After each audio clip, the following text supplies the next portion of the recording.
Sakamoto days के episode number 2 को। इसके पिछले एपिसोड की लिंक आपको डिस्क्रिप्शन में मिल जाएगी। तो चलिए जानते हैं इसकी आगे की कहानी को बिना किसी देरी के। अब तक हमने देखा कि शिन जो साकामोटो को मारने आया था वो भी अब उसी की दुकान पर काम करने लगता है। वो साकामोटो की तारीफ करता है कि रिटायर होने के बाद भी वो कितना खतरनाक है और कितनी आसानी से उसने उन सभी गुंडों को मार दिया था। साकामोटो अपने मन में शिन से कहता है कि वापस काम पर लग जाओ। लेकिन फिर भी शिन बोलता है कि आपने तो सबको एक झटके में मार दिया। अब ये बात साकामोटो की वाइफ सुन लेती है जिसका नाम एओई है। वो साकामोटो से पूछती है कि कहीं वो फिर से हिटमैन वाला काम तो नहीं करने लगा, जिस पर साकामोटो डरते हुए मना करता है। शिन बोलता है कि लेकिन आपने तो उन सबको मार दिया था, जिस पर साकामोटो कहता है कि उसने किसी को मारा नहीं है, बस बुरी तरह से घायल किया था। एओई अब गुस्से में साकामोटो को धमकी देती है कि अगर उसने कोई बुरा काम किया और फैमिली रूल तोड़ा तो वो उसे डिवोर्स दे देगी, जो सुन साकामोटो और ज्यादा डर जाता है। एओई के जाने के बाद शिन पूछता है कि ये फैमिली रूल क्या है, जिस पर साकामोटो उसे पेंसिल से मारने का सोचता है और बोलता है कि अपना मुंह बंद रखा कर। इसके बाद साकामोटो शिन को लेकर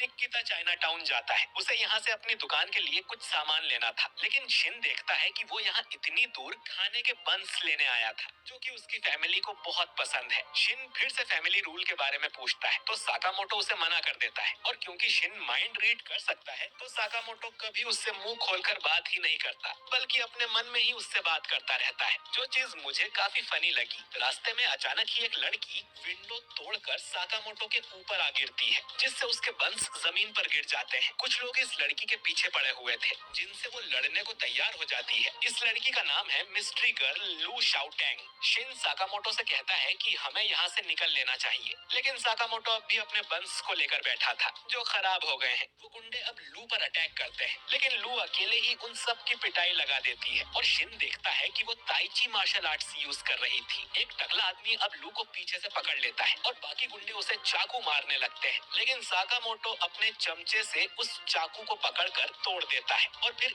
एक मुक्के में उसे सुला देता है। शिन भी उस टकले आदमी के सिर पे ईंट मारकर उसे सुला देता है। एक आदमी के पास गन थी तो उसे लू ही पीट देती है, लेकिन फिर यहाँ और भी ज्यादा गुंडे आ जाते हैं और उन्हें लगता है कि लू अपनी गैंग के साथ है। साकामोटो अब लू को उठाकर भागने लगता है और वो गुंडे उन्हें पकड़ नहीं पाते। वो गुंडे अपने बॉस को जाके बताते हैं कि वो लड़की भाग गई और इस काम में दो आदमी भी उसकी मदद कर रहे थे। इनका बॉस कहता है कि हमने उस लड़की को ढूंढने के चक्कर में उसकी पूरी क्लैन को मार दिया है और फिर भी तुमने उसे खो दिया। वो आदमी बॉस से माफी मांगता है, लेकिन तभी एक आदमी पीछे से आकर उसकी गर्दन काट देता है और अपने भाई से कहता है कि ये देखो, ये अब भी सांस लेने की कोशिश कर रहा है। इनके नाम है सोनही और बाचो। ये दोनों भाई थे और दोनों ही तबाही थे। बॉस इन दोनों से कहता है कि उस लड़की के पास एक चाबी है जो इन्हें चाहिए। अगर इनके हाथ वो चाबी लग गई तो ये पूरे ब्लैक मार्केट पे राज करेंगे, तो इन्हें किसी भी कीमत पर उस लड़की को ढूंढना ही होगा और इनके रास्ते में कोई भी आए उसे खत्म कर दो। इधर शिन को पता चलता है कि ये लड़की एक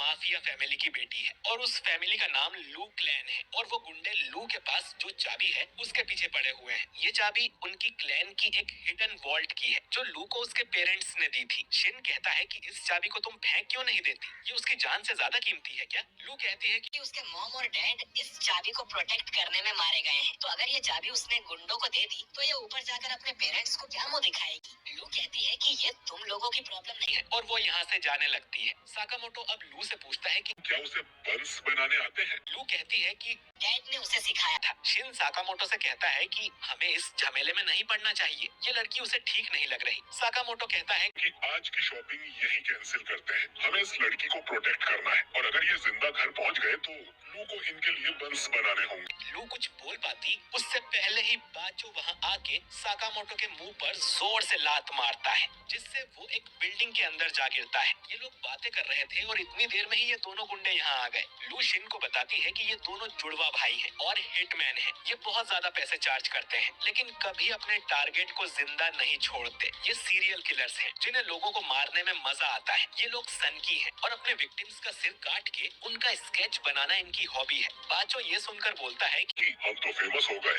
जिस पर सोन ही कहता है कि हम हिटमैन हैं, लोगों को हमारे बारे में ज्यादा पता नहीं होना चाहिए। शिन तभी सोन ही को मारने आता है, लेकिन सोन ही उसका हाथ पकड़ लेता है और पूछता है कि तुम गुस्सा हो क्या कि हमने तुम्हारे दोस्त को मार डाला? शिन अब कहता है कि तुम्हें लगता है कि वो मर गया, तुम कितने बुद्धू हो। कोई नौसिखिया हिटमैन ही होगा जिसे साकामोटो के बारे में नहीं पता है। बाचो अब लू के पीछे जाता है और उसे मारने की कोशिश करता है, लेकिन साकामोटो यहाँ आकर एक मुक्के में उसे सुला देता है, जिससे उनके नीचे की छत टूट जाती है। सोन ही साकामोटो से पूछता है कि तुम कौन हो? जिस पर साकामोटो बोलता है कि राजमा के बंस भी अच्छे लगेंगे। छत तोड़कर ये लोग एक किचन में आ गए थे। सोन ही लू से कहता है कि चाबी हमें दे दो तो तुम्हें आसान मौत मिलेगी। लू बोलती है कि ये उसके पेरेंट्स की आखिरी निशानी है, तो वो इसे कभी नहीं देगी। सोन ही बोलता है कि तुम्हारे पेरेंट्स ने भी यही बोला था जब मैंने उन्हें मारा था। ये सुन लू गुस्से में इन पर अटैक करने जाती है, लेकिन साकामोटो उसे खींचकर पीछे कर देता है। शिन लू को समझाता है कि उसे गुस्से में फैसले नहीं लेने चाहिए। लू कहती है कि उस वॉल्ट में उसके परिवार का सब कुछ है, जिसके लिए इन कमीनों ने उसके पेरेंट्स को मार दिया था। सोन ही अब लू पर एक कुनाई फेंक कर मारता है, लेकिन साकामोटो उसे पकड़ लेता है। सोन ही साकामोटो से कहता है कि हमारे काम में टांग मत अड़ाओ। लू को समझ नहीं आता कि उसे बचाने के लिए साकामोटो अपनी जान जोखिम में क्यों डाल रहा है। इसके बाद हम एक फ्लैशबैक देखते हैं, जिसमें साकामोटो एओई के लिए गिफ्ट लेकर जाता है, लेकिन उसके चेहरे पर खून लगा हुआ था। एओई समझ जाती है कि वो किसी का खून करके आ रहा है और उसे ये खून की कमाई वाला गिफ्ट भी नहीं चाहिए। एओई कहती है कि अगर वो अपने बुरे काम नहीं छोड़ सकता तो वो दोनों साथ भी नहीं रह सकते। इतना कह के एओई छत से नीचे कूद जाती है। साकामोटो भी कूदकर उसे पकड़ लेता है और दोनों नीचे बर्फ पे जाके गिरते हैं, जिससे उन्हें चोट नहीं आती। एओई कहती है कि अगर मैं मर जाती तो तुम मुझे मिस करते, इसीलिए तुम भी कूद पड़े। इस फीलिंग को ही प्यार कहते हैं। एओई अब साकामोटो से प्रॉमिस लेती है कि अब से वो किसी को नहीं मारेगा, यही उनका रूल होगा। और अब तक उसने जितने भी पाप किए हैं उनकी भरपाई करने के लिए वो अपनी पूरी जिंदगी लोगों की जान बचाएगा। शिन भी साकामोटो के माइंड में ये फ्लैशबैक देख लेता है और समझ जाता है कि उनका फैमिली रूल यही था कि वो किसी को जान से नहीं मार सकता। वो दोनों भाई अब साकामोटो पर हमला कर देते हैं और साकामोटो उनसे करछी और चम्मच से ही लड़ने लगता है और ये दोनों उसका बाल भी बांका नहीं कर पाते। वो दोनों अब अपनी कास्ट आयरन टेक्निक से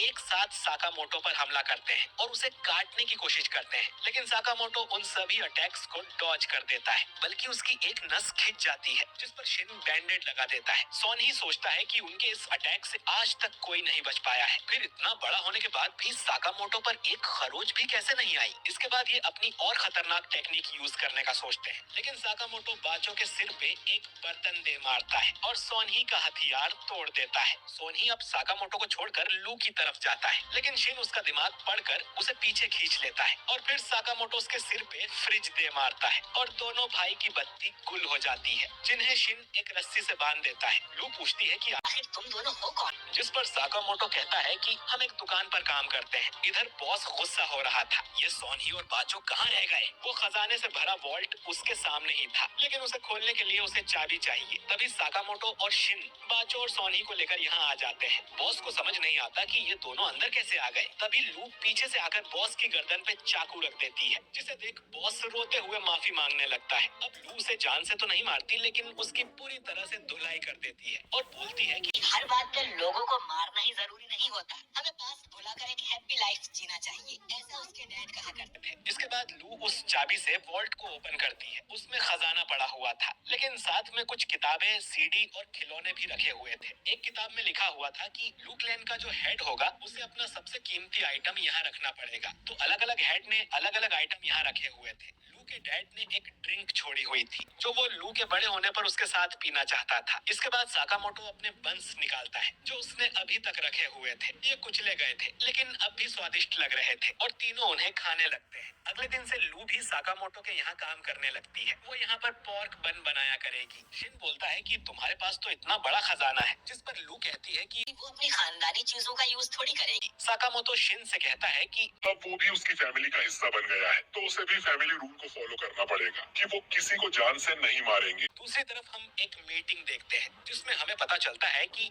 साकामोटो के सिर पे इनाम रखा हुआ है। जो भी उसको मारेगा उसे पूरे 1 बिलियन येन का इनाम मिलेगा।